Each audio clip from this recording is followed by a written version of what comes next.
suis trop contente de ce cadeau, bordel. Je pense que si Keanu Reeves prend le métro à New York, Annick du Flambeau peut prendre le métro à Paris. C'est pas mal. Et je propose qu'on coupe ce moment de l'interview.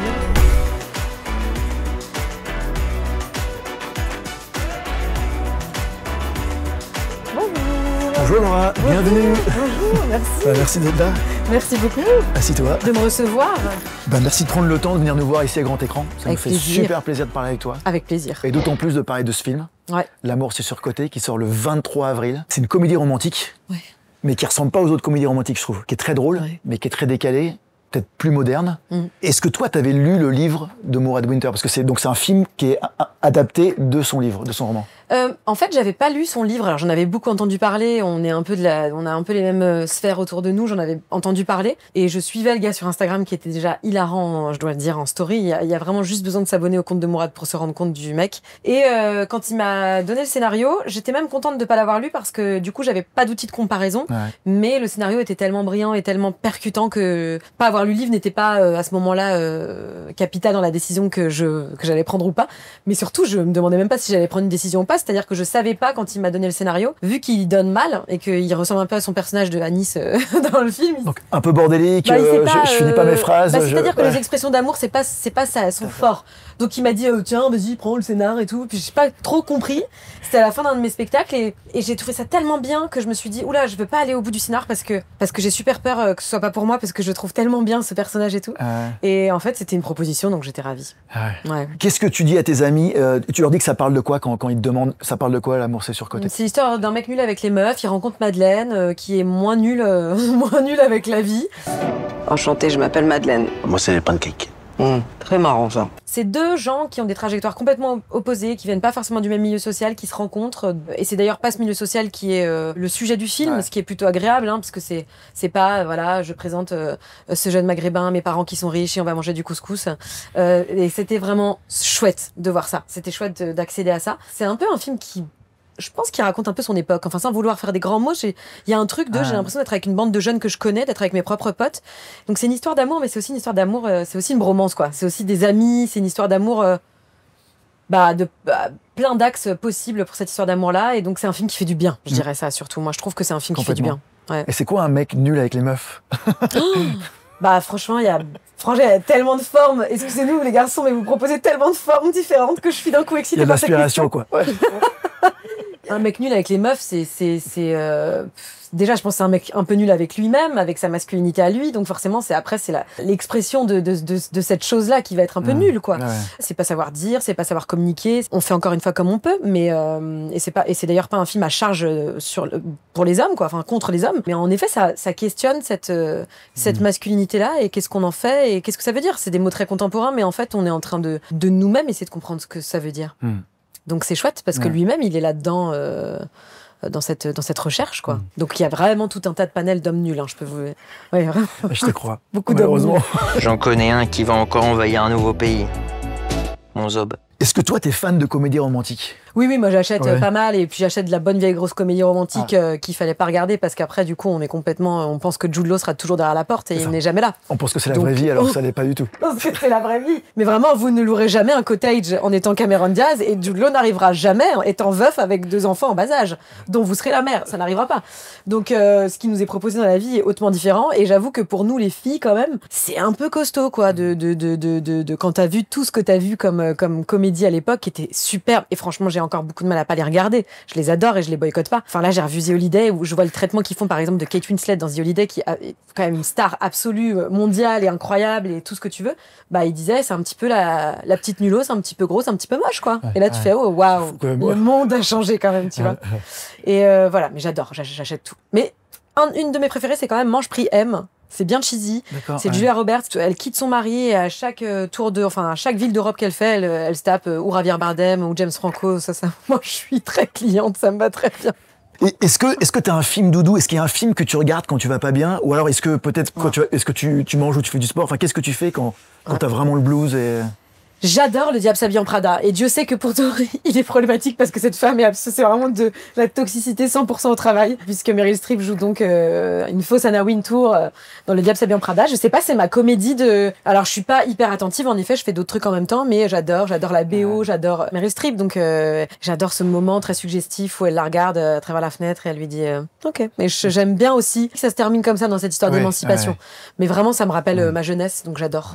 Alors, je vais te montrer une petite vidéo. T'as plus qu'à appuyer play. Ah, je le reconnais. C'est quelqu'un que tu connais, je crois. Avec sa grosse tête, là. Madame Lolette, comment allez-vous? J'ai une bonne gueule de con. Hein. Ah ouais. Bon, c'est la vieillesse. Et les lunettes. Hein.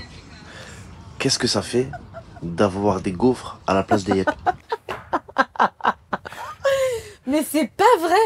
J'ai des super petits pieds, ils sont notés sur Wikifit, ce qui est très bizarre, et désolée de vous le dire, mais ils ont plutôt une pas mauvaise note. Mais oui, il dit tout le temps que j'ai des pieds en forme de gaufre, parce que j'ai des pieds, c'est vrai, un peu larges, donc je pense un peu en gaufre, en gaufre de Liège. Mais je le vis très bien, moi. Je les trouve très mignons, mes pieds. Attends, il y a un site qui s'appelle Wikifit. Oui. Et qui répertorie les pieds des Mais c'est actrices. terrible, hein, faudrait porter plainte en vrai, hein, c'est fou. Hein. Ouais, et ben ouais. Je savais pas. Ouais, c'est horrible, ouais. N'y va pas, hein. Je sais pas. D'accord, ah oui. Ouais. Est-ce que t'as d'autres talents cachés comme celui-là? Comme les gaufres, les pieds en gaufre? qui te servent à rien comme ça? Franchement, qu'est-ce que j'aurais comme autre talent caché Je sais un peu bien siffler comme les oiseaux. C'est pas mal. Ah, c'est bien. Voilà, ouais. c'est tout. C'est vraiment mon unique talent. Unique talent. Ah, c'est pas mal quand même. Alors, on a vu une vidéo d'Hakim. Je trouve que tous les deux, vous avez un truc en commun. Vous avez ce truc de sympathie immédiat. Quand on vous voit à l'écran, tous les deux, surtout dans ce film, on a envie d'être votre pote. Et on a presque l'impression qu'on est votre pote. Est-ce que ça, c'est relou? Est-ce que c'est le genre de truc qui peut conduire à ce que, tu vois, il y a des gens qui viennent te voir, ils ont l'impression d'être ton pote alors que tu les connais pas? Est-ce que... Non, ce serait bête que je me plaigne de ça. C'est juste, moi, je suis plus gênée quand les gens font la confusion, parce que c'est vrai qu'il y a un truc entre l'écran, le petit écran et le grand écran et la vie qui est confondant pour nous, parce qu'on n'est pas ni la représentation des femmes que sont Billy dans Bref, enfin voilà, des fois cette limite peut être un peu floue, voilà. Je suis pas Annick du Flambeau, je suis pas Billy, voilà, ça c'est un peu, j'aime pas quand on m'appelle par le prénom de mes personnages, par exemple, ça j'avoue que je trouve ça un peu, je me dis bon, c'est bizarre, mais je dois dire que les gens sont très sympathiques et ce serait bizarre de me priver de cette sympathie-là encore une fois, dans la société dans laquelle on vit, qui est un peu, on regarde un peu tous le sol. Donc je peux pas dire que ce soit désagréable que quelqu'un dans le métro me sourie je peux pas dire ça, non. C'est plutôt chouette. Mais dans la rue ou dans le métro, t'as déjà fait des photos mentales ou... Non. comme Franchement, ça, je raconte souvent cette anecdote, mais parce qu'elle est vraie. Après le flambeau, j'ai eu un tel petit choc, une perte d'anonymat qui a été assez violente d'un coup, que je me disais que je pouvais plus prendre le métro. Et puis un jour, je suis tombée sur Instagram et je voyais que Keanu Reeves prenait régulièrement le métro à New York. Et je me suis dit, je pense que si Keanu Reeves prend le métro à New York, Annick du Flambeau peut prendre le métro à Paris. Et je vous assure que tout va très bien. Franchement, honnêtement, les gens sont très agréables. Et aussi, et c'est là où c'est fou, mais tu sais, quand t'es dans le métro, t'es dans ta vie, quoi. Tu vas d'un point A à un point B, tu fais tes trucs, les gens, ils sont occupés. En fait, personne se regarde vraiment. Non, tout le monde regarde son téléphone. Donc c'est un peu triste à la fois, mais en même temps, ça me fait passer incognito. Ouais, donc maintenant tu vas sans problème, t'as pas... Carrément. Alors je vais te montrer une autre vidéo. Waouh. J'ai l'impression d'être dans une rétrospective de moi, j'ai l'impression d'être vieille. Mais non, c'est que des trucs récents. Oh mon ami. Quand elle m'imite, elle me dit comment tu vas. Elle m'imite comme ça. Mais qui n'imite pas Kian Kojandi en fait? Comment ça va vraiment? Ça c'est Kian. Ah, c'est vrai que je le vois là, quand tu dis ça. Ah ouais. Est-ce que c'est ok? Bah vraiment, c'est vraiment Kian. Laura, c'est quoi? Qu'est-ce qui est important pour toi chez un ou une camarade de jeu? Parce que c'est une très bonne camarade de jeu. Elle joue vraiment dans l'instant et elle se laisse surprendre. Elle est pas du tout... parce qu'il y a des acteurs, des fois tu leur dis un truc et ils clignent des yeux, ils se disent merde, il a pas dit la phrase qu'il fallait, donc ils attendent le mot-clé. Moi j'attends... j'attends rien, déjà c'est la meilleure manière de pas être déçu pour commencer, parce que sinon si t'attends un truc très spécifique. Mais j'attends de la générosité, je pense vraiment. Tu vois, je fais tes contre-champs, tu fais mes contre-champs, on joue ensemble, on est ensemble, et au pire du pire, si on n'est pas ensemble, à minima de la gentillesse. Ça, c'est un truc que j'ai compris en ayant quelques expériences maintenant, que c'était capital pour moi, que je pouvais pas bosser dans le malaise, dans le mal-être, dans un fonctionnement qui serait malsain. J'ai besoin de beaucoup de gentillesse, alors encore une fois, pas à tout prix, je suis pas dans le monde des bisounours, mais en tout cas, voilà, j'ai besoin de ça, moi, c'est sûr, pour travailler, c'est sûr. Et après, j'aimerais bien que mon co-acteur soit généreux. J'ai besoin de quoi? J'ai besoin de Jude Law, encore une fois, mais bon, ça, je sais pas, moi. Est-ce que, pour Bref 2, t'as l'impression qu'il y a vraiment un avant et un après, peut-être encore plus que le flambeau, et plus que quotidien ou Oui, je sens que c'est un objet de contemporain qui fait partie d'un truc un peu qui me dépasse moi. Et je sens en effet quand même que, oui, quand c'est sorti, c'était très fort. J'avais un message toutes les 10 secondes pendant 4 jours, mais sans arrêt. Parce que les gens, je pense, avaient besoin de cette représentation au cinéma de cette fille qui s'affranchit, qui réfléchit à ses relations, qui veut s'en extirper, ou en tout cas en choisir un autre mode. Et ça avait l'air de compter pour plein de jeunes femmes, et aussi pour plein d'hommes qui se posaient la question de est-ce que je suis toxique, est-ce que je suis pas toxique. Ça fait ça à tout le monde. Oui, et honnêtement, quand j'ai eu le scénario, je le dis aussi souvent et je le répète, mais c'est pas de la flagornerie, j'ai senti qu'il y avait quelque chose dans c'était quand même à lire, c'est extraordinaire. Bref, à faire, c'est extraordinaire, mais à lire, c'est extraordinaire parce qu'on comprend quasiment rien, puisqu'il y a sa cut, machin, la voix de Dauphin. Je veux dire, c'est phénoménal. Les costumières, elles ont des trucs, mais moi, il faut savoir que je jouais avec un double qui était en fait une autre actrice, avec qui on devait faire tout le temps 2 fois les mêmes scènes, dans des positions différentes. Donc on était habillés pareil, mais avec des pulls qui n'avaient pas les mêmes boutons, des mêmes côtés. Donc les costumières, elles ont fait un boulot formidable sur ce truc-là, et sur ce tournage-là. Puis tout était un peu génial. Et donc oui, j'ai senti qu'il y avait, en tout cas, c'est sûr que c'est chouette, parce qu'en plus, moi au début, je me rends pas du tout compte de la place de Billy. J'ai les 3 premiers épisodes, j'ai pas les 2 derniers qui pour moi sont vraiment les épisodes de Billy, quoi. Donc je suis vraiment hyper surprise et ultra fière de faire partie de cette série, vraiment. Pour tout ce qu'elle raconte. Il pourrait y avoir un Bref 3 un jour? Alors, les garçons sont assez intelligents pour dire que tant qu'ils savent pas quoi raconter, ils le feront pas. Et je crois qu'ils ont raison. Ah, ma chaise a craqué.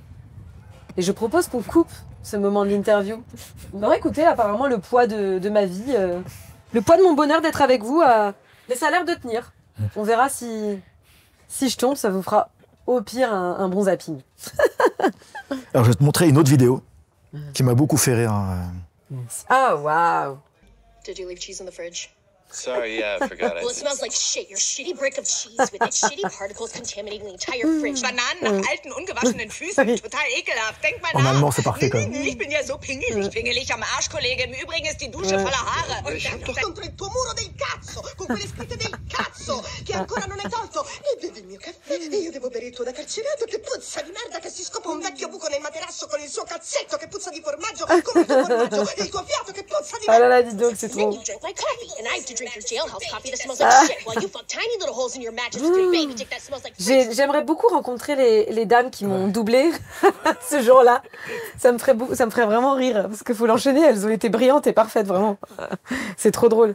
C'est marrant quand même, hein. C'est marrant que ce soit doublé en plusieurs langues et tout, c'est assez hallucinant. T'es allé voir de ton côté un peu? J'avais vu que les gens avaient mis ça sur Twitter, et donc on m'a envoyé ça sur Instagram, et j'ai capté le truc. C'est très très marrant. Tu te souviens de ces moments où t'as fait cette tirade parce que Oui, parce que en fait ça devait être fun à jouer, enfin oui, alors c'était fun, aussi. mais en fait, si vous observez bien cette scène, je suis complètement ancrée dans 2 points au sol qu'on m'a mis avec les gars des effets spéciaux.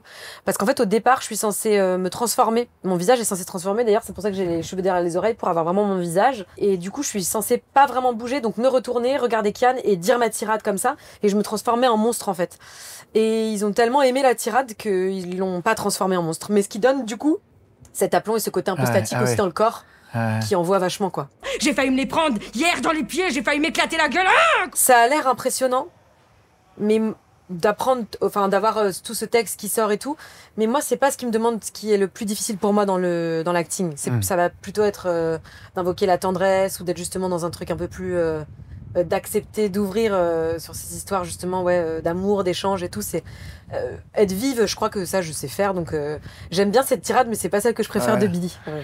Donc dans un film comme L'amour c'est surcoté avec Hakim, quand t'as des scènes de tendresse ou de séduction ou d'émotion, c'est plus compliqué ça, d'autant plus avec un ami c'est plus compliqué, mais honnêtement ce film m'a fait beaucoup de bien pour ça, parce qu'aussi Mourad a posé un regard sur moi en tant que personne que je n'avais pas même moi sur moi.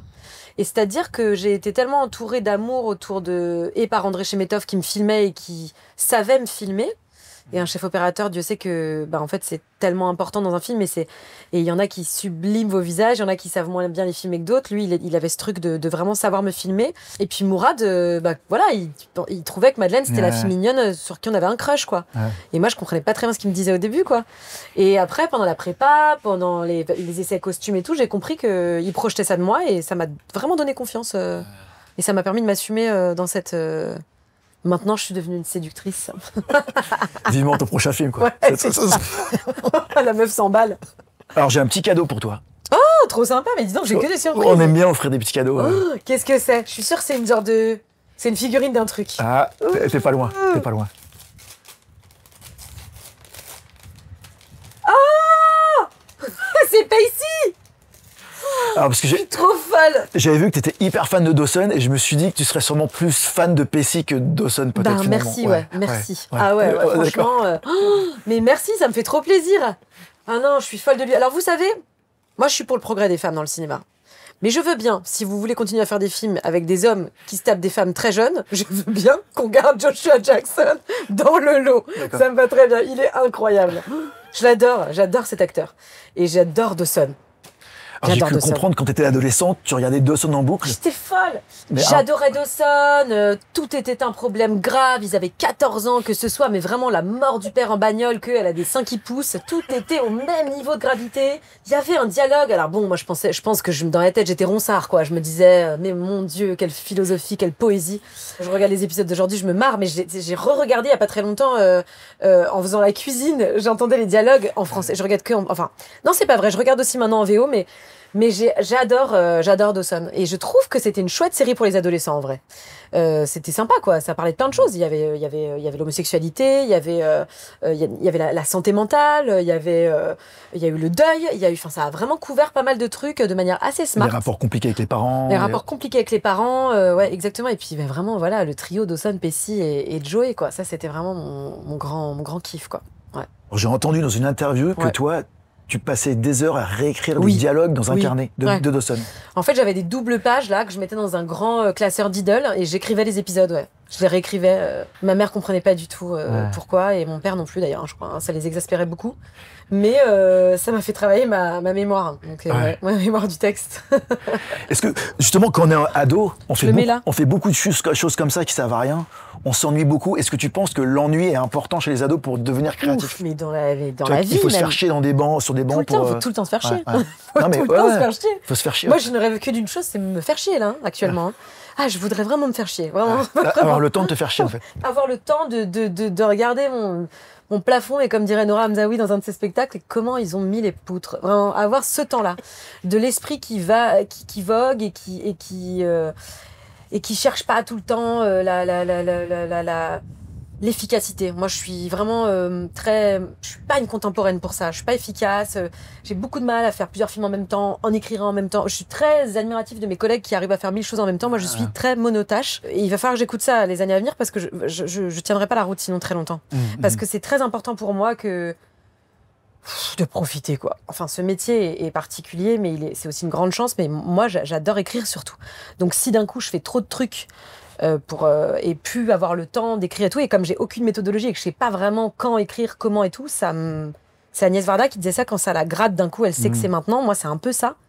Donc, j'ai besoin de beaucoup de temps, de repos, de rien, en fait. Parce que t'as en projet d'écrire un film Je suis en projet de rien. De rien, ouais. Je suis en projet de repos, mais tu vois, genre le grand repos, mais j'y suis pas encore, hein. Je tourne encore en juin-juillet, enfin tu vois. D'accord, ouais. Donc je m'espère assez courageuse à un moment donné pour réussir à dire non, ne pas avoir ce qu'on appelle le FOMO, la fear of missing out, tu vois, avoir peur de manquer, et de dire bon bah maintenant je dis non, parce que c'est encore une phrase que je cite d'un autre acteur, mais Simon Abkarian disait l'acteur c'est aussi la somme de tous les choix, de tous les films qu'il n'a pas fait. Et ça je suis sûre de ça aussi.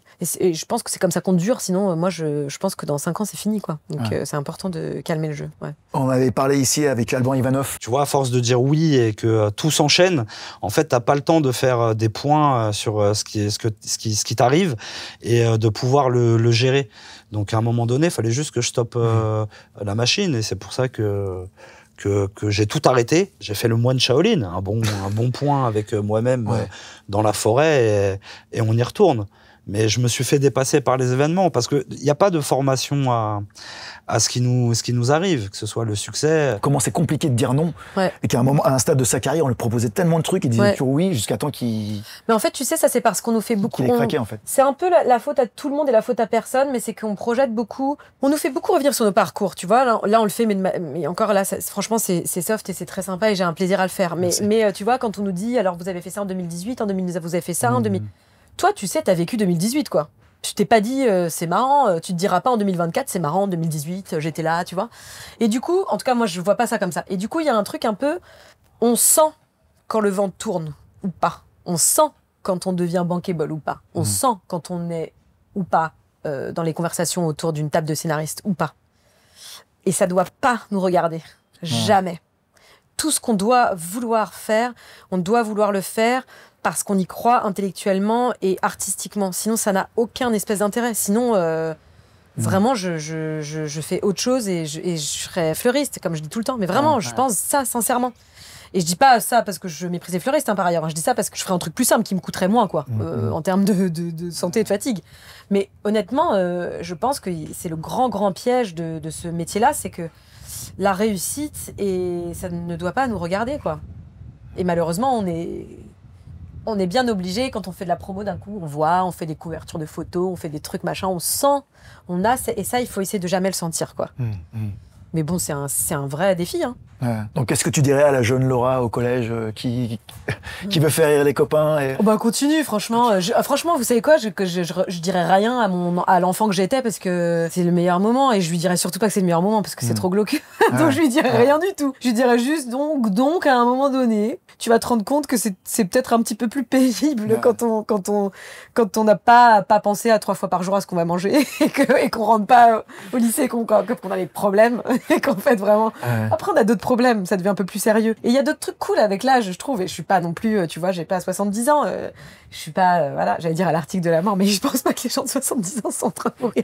J'espère mais pas. Je veux dire, en tout cas, je vais encore vieillir beaucoup. Oui, je me l'espère, en tout cas. Ouais. Mais c'est vrai que c'est un endroit béni, l'enfance. Et je sais pas s'il disait ça, je sais pas si c'est Victor Hugo, mais il y a un truc où on parlait beaucoup de dire, tu sais, les gens qui ont une enfance très heureuse, après ils souffrent beaucoup parce qu'en fait, je me dis des fois, peut-être j'aurais dû être un peu plus complexé, un petit peu plus nulos, comme ça j'aurais plus kiffé. Et moi, tu me dis, et t'étais comment à ta vingtaine? Et je dis, non mais moi, parfait, à ma vingtaine, tout était possible, tout va bien, donc vraiment... Je lui dirai rien, je la laisserai tranquille. Et pour finir, je peux te demander comment ça va? Parce que tu vois, du coup, on est tous au courant, toi, ton cancer, tout ça. Et non, mais tu vois ça. Tout le monde a peur de le dire, j'adore ça. Mais non. Moi, ça me crée une sorte de rire instinctif qui me fait beaucoup rire. Mais non, on a tous envie de demander comment ça va. Tu vois, forcément. Alors ça va. Alors, je vais pas se mentir, j'ai connu mieux, évidemment. Honnêtement, j'ai le moral et je crois que c'est vraiment ce qui compte là. Je l'avais pas au tout début, c'était un petit peu plus compliqué. À l'heure où on se parle. Tu vois, j'ai une injection de tyrogène ce matin qui est un truc qui te met en hypothyroïdie, c'est un peu technique, mais qui te fatigue énormément pour rentrer à l'hôpital demain. Donc tu vois, je suis avec vous aujourd'hui, je fais une avant-première ce soir et demain je suis à l'hôpital. Mais demain je suis à l'hôpital enfermée dans une chambre et personne ne peut me parler. Donc je suis pas mécontente non plus. Mais ça va, j'ai pas spécialement la nécessité de devenir le porte-parole effectivement des gens qui ont le cancer en France, mais je me demandais s'il y a des gens qui t'avaient écrit en disant j'ose pas le dire à mes proches, à ma famille. Ouais, le meilleur truc qu'il y a, c'est le lien entre les gens qui ont ou la même maladie que moi, à savoir un cancer de la thyroïde, ou qui sont en train de traverser une épreuve difficile. Parce que, déjà, pour la thyroïde, c'est très pratique. Quand tu parles avec des gens qui connaissent les dosages des médicaments et tout, c'est top. Parce que c'est l'aventure, tu vois. Ouais, c'est ça, tu peux parler technique. C'est comme vraiment un carrossier, quoi. Que les gars, ils parlent des mêmes gens de culasse. Donc, t'es OK.